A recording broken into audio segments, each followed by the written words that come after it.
and one of the things I'm sure we'll be discussing tonight is how do we deal with our tax code? And how do we make sure that we are reducing spending in a responsible way, but also how do we have enough revenue to make those investments? And this is where there's a difference, because Governor Romney's central economic plan calls for a $5 trillion tax cut, on top of the extension of the Bush tax cuts, that's another $1 trillion, and $2 trillion in additional military spending that the military hasn't asked for. That's $8 trillion.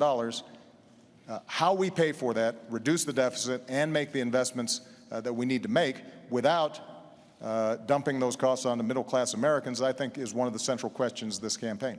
High-income people are doing just fine in this economy. They'll do fine whether you're president or I am. The people who are having the hard time right now are middle-income Americans. Under the president's policies, middle-income Americans have been buried. They're just being crushed. Middle-income Americans have seen their income come down by $4,300. This is a tax in and of itself. I'll call it the economy tax. It's been crushing. At the same time, gasoline prices have doubled under the president. Electric rates are up. Food prices are up. Health care costs have gone up by $2,500 a family. Middle-income families are being crushed. And so the question is how to get them going again. And I've described it. It's energy and trade, the right kind of training programs, balancing our budget, and helping small business. Those are the cornerstones of my plan. Mr. President, all of the increase in natural gas and oil has happened on private land, not on government land. On government land, your administration has cut the number of permits and licenses in half.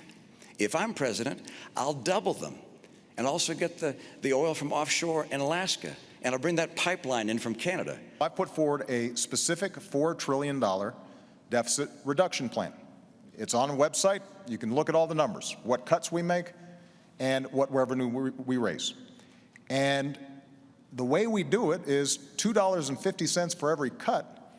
We ask for $1 of additional revenue, paid for, as I indicated earlier, by asking those of us who have done very well in this country to contribute a little bit more to reduce the deficit. You said you get a deduction for taking a plant overseas? Look, I've been in business for 25 years. I have no idea what you're talking about. I maybe need to get a new accountant. But the idea that you get a break for shipping jobs overseas is simply not the case. What we do have right now is a setting where I'd like to bring money from overseas back to this country.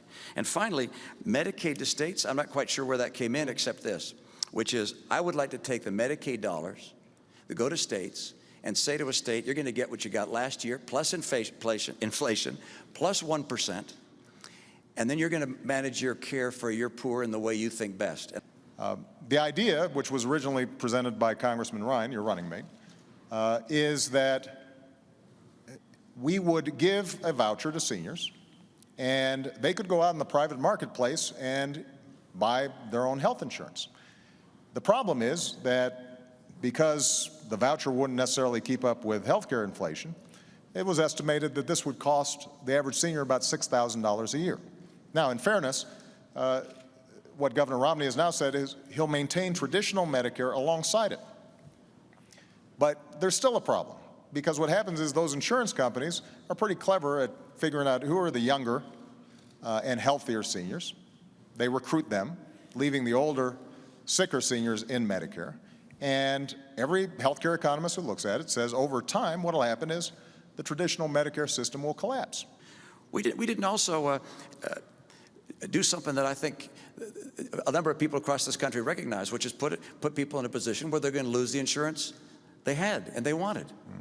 Right now, the CBO says up to 20 million people will lose their insurance as Obamacare goes into effect next year.